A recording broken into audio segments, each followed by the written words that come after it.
Hello, everybody, and welcome to the PHLY Eagles podcast, an emergency podcast live from the Xfinity studio and presented by Xfinity. The Eagles have made a decision at offensive coordinator, and it will no longer be Kevin Patullo. Nick Sirianni releasing a statement himself today, which I think is important, that it's coming from Sirianni, and he says, I have decided to make a change at offensive coordinator. I met with Kevin today to discuss the difficult decision, as he is a great coach who has my utmost respect. He has been integral to the team's success over the last 5 years, not only to the on-field product, but behind the scenes as a valued leader for our players and organization. I have no doubt he will continue to have a successful coaching career. Ultimately, when we fall short of our goals, that responsibility lies on my shoulders. EJ Smith. I'm Bo Wulf, by the way. Fran Duffy's going to join us. EJ, what do you make of what we sort of felt was a fait accompli at this point? Yeah, I don't think it was surprising that this came today. I think that it will be interesting to see how this unfolds. The term firing may not be the most accurate. I think there's a chance, as Mike Garafolo reported from the NFL Network, and I can confirm that there's a chance that he may be back on staff as things unfold. There's conversations that will be had there. So a chance, not that he will definitely. Yeah, it does not seem like a definitive thing at this moment, but I do think that, again, the word firing is the initial reaction, but not necessarily going to be accurate in the long term here. Yeah, I mean, listen, there is, we talked about this on yesterday's show, there is like the Press Taylor of it all, where you can say Kevin Patullo was a very important part of the coaching staff and helped this team win a Super Bowl and get to another Super Bowl, just like Press Taylor, was the guy who delivered the Philly special. That's part of his legacy. And also, when the team performs as it did on offense this year, as it did, given all the talent they have, as Saquon Barkley said yesterday, the blame is gonna fall somewhere. And we have the stats from where this Eagles offense ranked this season in EPA per drive and success rate. And over the past 20 years of Eagles football, it's the third worst offense they've ever had. And the only two ones that are ahead of it, the head coach got fired both times. And they're not going to fire Nick Sirianni a year after he won the Super Bowl. So this is where this goes. I think nobody is majorly surprised. Yeah, I think that it's also important to note what you just said there, that this decision foreshadows that Nick Sirianni is not in jeopardy. I didn't think it was a high likelihood to begin with, but I do think Nick being the one to deliver the statement and the fact that it happened this quickly showed that this isn't a situation like Doug Peterson in a few years ago, where it was sort of lingering whether or not there would be staffing changes, and Doug sort of took the fall there at the end. And the context being, for everybody and who doesn't know, like Nick and Kevin they're very tight. Oh, absolutely, yeah, they're very close. So I think the way that this season unfolded showed you how difficult a decision this was going to be for Nick Sirianni. The fact that he did try to make it work, he became more involved with the offensive meeting room and offensive meetings in the latter half of the season as a result of trying to fix it with Kevin Patullo. And I think there was probably an element there where Nick Sirianni knew that this was his choice for offensive coordinator and was trying to make it work because of that. But I think there's also an element where they are close. And I think it was obviously, again, it shows how difficult a choice it was going to be for him, but ultimately one that I think was unavoidable at the end of the day. All right, let's bring in Fran Duffy here, who joins us on this emergency pod on PHLY presented by Xfinity. We will be quick here because the Flyers guys are coming in for a show at 4 o'clock. But Fran, I think let's sort of get to it here. What kind of offensive coordinator would you like to see the Eagles hire?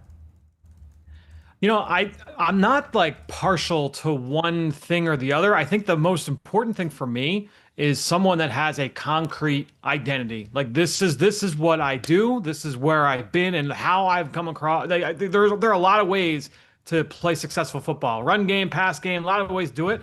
But just having like the conviction to say, this is what I do. This is what I've been great at throughout the course of my career. And there are lots of things we can tweak here and there. But I would just like to see somebody that has that conviction and is willing to bring that style here to Philadelphia. All right, so we have some news for us. Actually, we can lengthen this out a little bit. We're working with some machinations behind the scenes to move some stuff around, so we don't have to be quite so quick and to the point. But we will still do that anyway, Fran. EJ, what do you make of the possibility of Patullo staying on the staff? It's an interesting one. Obviously, he has been a part of the staff, and I think that there's an effort to bridge some continuity there. But it is strange. It's strange to see someone removed as a play caller and remain on staff in that fashion. Now, again, he's been the pass game coordinator for each of the last 5 or 4 seasons. So, it is. I feel like it's strange. I feel like that's too weird of a situation. I think it's coming from a good place of trying to protect him and, gives him a landing place if a job that suits him doesn't become available among the 9 other openings there are. But I don't know, man. I feel like that would be so awkward. What do you think, Fran? Yeah, I think that, we've seen it over the years. Like every once in a while, something like this comes across, and sometimes it happens at the college level, it happens at the NFL level. It is a little bit of an awkward dynamic. My guess is that the reason why they're leaving the door open right now is there's a lot of seats unaccounted for around the NFL when it comes to the hiring cycle, and it's not like completely outside the realm of possibility that there could be an opening that could interest Kevin Patullo. Now, obviously not a head coach, but in terms of offensive coordinator, I'm not ruling that out. So I think that's something that certainly could come to pass as well. And we should say the Eagles' own website says part ways. So yeah, I think that I don't know. Yeah, I think it's probably a means to giving him a soft landing if he doesn't have opportunities elsewhere. Like the Sean McDermott situation back from 2010, where he gave him the soft landing with the Panthers as the defense coordinator. Fran, what will be your lasting memory of this season's offense? I think you sort of got it all off your chest yesterday on the show, so I don't know if we need to go there necessarily, but they underperformed. Yeah, it was a disappointing season in a lot of ways, and honestly, like a missed opportunity for this team, for this roster, that this offense underperformed the way that it did. And as we talked about yesterday in depth, I don't think that this was solely a Kevin Patullo issue. So I don't think that this move alone is like, yep, all right, problem solved. Hoist the Lombardi in 2026. I do think that there is more work to be done in a lot of different areas, and certainly, this is a step towards that. But I don't think it's the only step required. On the potential replacement front, not to get into specific names, but the thing that EJ and I talked about on the show today that I can't stop thinking about is Jalen's emphasis on having a home base on offense. And, it's his way of saying identity, but what he really means is an offensive structure that is going to outlast whatever turnover comes with success. And as you think about that from the Eagles' perspective, in trying to fill this job, it needs to be more than just an offensive coordinator. It probably means bringing in several new people so that there is something of a succession line in place. Do you agree with that? And I'm not calling for people's jobs, but it feels like that's the only way to make that happen.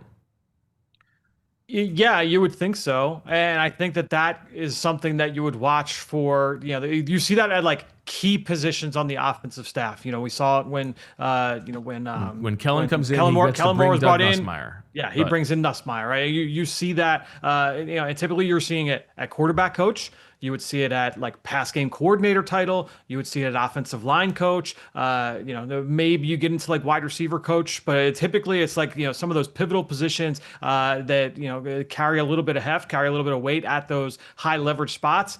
That's where you could see potentially some turnover. And I don't know what the contract status is for a number of these assistants, but that certainly is something that is on the table when you make a move like this. It's going to be interesting, too, because of how many openings there are across the league.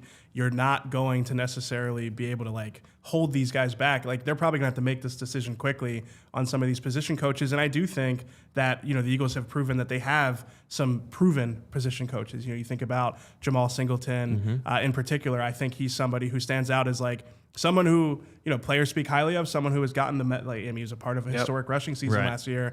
But again, he might be part of the collateral here. So I think it's going to be interesting to keep an eye on some of these position coaches over the coming days. Very interesting here on this emergency podcast presented by Xfinity. Fran, do you want to go through some names and just give a quick reaction to the possible guys who are out there? Because that is part of this decision, is that it happens to be a year when there might be more people available at this position than normal. Yeah, I was gonna say throw some names at me, and we'll chop it up a little bit here. Mike McDaniel. I would be very interested in Mike McDaniel. I think when you look at what he's been able to do from a run game standpoint, it's a structured pass game. Now, what they did in Miami, like I don't think it's just like one for one in terms of just take Jalen Hurts and just plop it into that pass game. But I think that when you look at what they did from a run game standpoint and then create explosives off of that with the speed they had at wide receiver, I would definitely be interested. And again, I said it on a recent show. They talked with McDaniel when he was at San Francisco and tried to pry him away to be offensive coordinator, and that's when he got promoted in San Fran. So that would be certainly a name to watch. Todd Monken. I would be interested in Monken. I mean, I think it's certainly a conversation you're going to have. I guess we'll see if he's going to end up going with John Harbaugh or not, with wherever he lands. But I think when you're looking at Monken, a lot of the downfield vertical concepts, like that might be, if that's an area where, hey, you know what, Jalen Hurts, the deep ball, that's something that he does really well. Let's go to Monken, where he's been super aggressive with a lot of the things that he's done from a play calling standpoint, even just going back to like his days in Tampa Bay when he had Jameis Winston and Ryan Fitzpatrick. So I would say that would probably be the allure there with Monken. I know that this guy's going to get head coaching buzz, but Kevin Stefanski.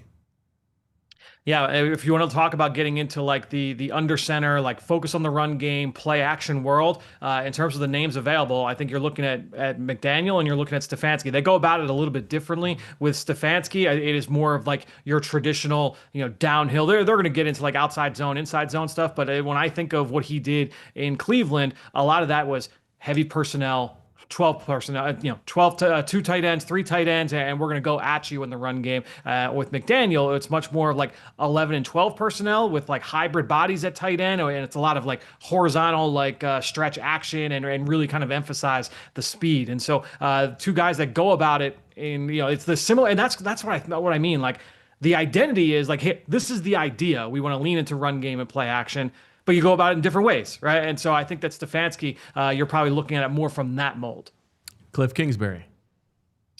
Kingsbury, I think you start getting into the more designed quarterback run game, ball out of the quarterback's hands fast. We know what this offense has looked like. He's the proof is there in the last couple of years in Washington. Before that in Arizona, it's a little bit static, but it's the ball out quickly. They've had production. Now there will be questions that come with like, all right, well, defenses have had a beat on it in the second half of seasons very often, and there will be questions with that. But he has put forth some productive offenses in the NFL. All right, I want to ask about one that's probably not going to be unanimous, but I think it'll be a segue into a larger conversation we should have here. Okay, well then let me do one before that then, because this is my last one. Because you know how I feel about this person, Fran, but I will ask you. Mike Kafka. Enough said. Yeah, I think that one's tough just because he was in Kansas City, and then with the Giants, like there was always like a question of it: is this Daboll? Is this Kafka? Yeah. We should mention Daboll actually. That's who my guy was. Oh, yeah. Okay. So right. Daboll to me is a part of the broader conversation about this is going to be Jalen Hurts' 5th offensive coordinator in the last 6 years. And that is something that we know well that he cares about. So there is at least a familiarity with Brian Daboll, with Jalen Hurts, and Nick Sirianni, which I think is why I bring him to the table here. Not necessarily because of just the evaluation of him as an offensive mind, but again, if they try to prioritize continuity in the cohabitation matrix, how would you feel about it in that window? Yeah, I think that, look, he has a proven track record as an offensive coordinator and a play designer in the NFL. I think he did great work with that one Daniel Jones year in New York. But to me, it's more about what did he do with Josh Allen in Buffalo. They were able to orchestrate some good offenses before like that run game really took hold in Buffalo. That was like that was post Daboll. I think that what he was able to do in terms of like spread to run, spread things out, let Josh Allen cook in terms of being a runner, leaning into his legs a little bit. That's something that he has had a history of. We saw that with Jackson Dart this year, maybe to his detriment. But I think that's kind of like a blend of what I talked about with Kingsbury, and then also some of the Todd Monken, like aggressive downfield stuff as well. I think that Brian Daboll is the most likely answer if the Eagles are doing the same thing they've done in the past. if that makes sense. Okay. I think it is we are bringing in someone proven who has Peter principled to higher than this level. This is the level that we know that they deserve to be at. They have done it before. We're bringing in, I wouldn't necessarily call Brian Daboll an adult in the room, but we are bringing in somebody who has the reps here. This would be the Kellen Moore version of it. This would be the Vic Fangio version of it. It's obviously not the same pedigree, but I think if I had to put turkeys on one specific person, this might be the guy who I would choose. And I'm going to be honest. I think of the names, maybe you probably put Munkin in there as well. The least likely, if things go well, to get hired as a head coach again. Like, do you think like he might have the most staying power in terms of like, it wouldn't be one and done if they were to go back to the Super Bowl in 2026? Kingsbury, maybe. It's interesting. Yeah, I think that's a fair Kingsbury, point. maybe, And yeah. also, we should say, is good friends with Nick Sirianni and has worked with Jalen Hurts, as you said. So there is a reason to believe in that. And then, you could go the other way and you're thinking like you're G.J. Kinney types, you're really up-and-comer, you pick some guy on the staff of the Rams or the Niners and you try to do that. But that is the thing where if that guy is successful, he's probably gone in a year. So. Getting poached right away. Okay. We will get into further specifics of other potential options out there later this week. Make sure you join us on the 2 o'clock show tomorrow. We're live every weekday at 2 o'clock. Hit the like button and all that good stuff. Any final thoughts from you, Fran, before we let you go? Yeah, I mean, like I said, so I think it's an important step, and I know there's a lot of Eagles fans, a lot of our viewers are very excited by this, but I don't think their work is done, both between the lines and in the booth. And I will say, as you mentioned earlier, EJ, I think the most interesting part of this, given the fact that we sort of expected this to be where this landed, is that it came so quickly. Yeah. And it came from the desk of Nick Sirianni. And it tells you that there was, at least at some point, they came to a consensus in the conversations with Nick and Howie and Jeffrey that this was the decision that they needed to do. And Nick is moving forward and putting this staff together, probably with the help of Howie in particular. Yeah, I think that's right. I think the fact and that framing, I think, was smart, from the Eagles standpoint and, from Nick's standpoint. All right. Thank you, Fran Duffy. Make sure Fran. that everybody checks out all of Fran's work on allphly.com. Become a diehard. You can read his scouting reports on like every player in the draft already. He's unbelievable. He's getting ready for the Senior Bowl next week. Thank you, Fran. We'll talk to you on Thursday. Sounds good, guys. All right. EJ, any final thoughts from you? I know you're texting people. You're getting reactions. No, that's good. What do you have any juice here? Any background that you can share with us? No, not much more than what I shared at the top of the show. I apologize for that. That's okay. But no, I think it's all happening. It's happening right now. I think the assistant coach thing is really what I have my eye on. And I want to say that we didn't mention Stoutland there. I think he will be fine. I think he will be safe. But outside of that, I just think that they're going to have to rebuild this offensive staff. And, in that vein, it's another voice for Jalen Hurts in the quarterback room, obviously another voice as a play caller as well. And I think that the big picture thing that, comes front to mind for me is how much sway is Jalen Hurts going to have in this decision? Who is he potentially going to push for, and how much influence is he going to have for that? Because I do think that his voice holds significant weight in the organization at this point. And I think with how much he has talked about the challenges that he's faced with the constant turnover, I think that it is going to be really interesting to see who they choose and if it feels like Jalen Hurts had a big say in that decision. Yeah, and hopefully we will hear from Nick Sirianni and Howie Roseman at some point this week. They're supposed to do an end-of-season press conference. It's supposed to be within the first week, so hopefully that happens. And I think that's an interesting question to ask them is how much is Jalen involved in this process? Yeah, but I also think given the way that the successes of offensive coordinator hires have gone for them and also the failures, I think it's important that it probably has to be an organizational decision. I don't think that this is Nick unilaterally. I don't think that this is Jalen. Obviously, it wouldn't be Jalen unilaterally, but even significantly weighted toward Jalen. I think that when the Eagles have gotten this hire right, it usually has been with multiple people's consideration as part of the decision. All right. So there you have it. The Eagles making a move at offensive coordinator, parting ways with Kevin Patullo, but not necessarily sending him out entirely. We'll see what happens. And obviously, we will have you covered with all the news here on PHLY. Make sure that you like the video and subscribe, all that good stuff. Tune on over to the Flyers guys because they're live right now. They've thanks to them for moving around to let us do this podcast. Thank you, Lindsay, for making it happen quickly. We will talk to you tomorrow at 2 o'clock. And as always, we love you. We all silly like the mayor.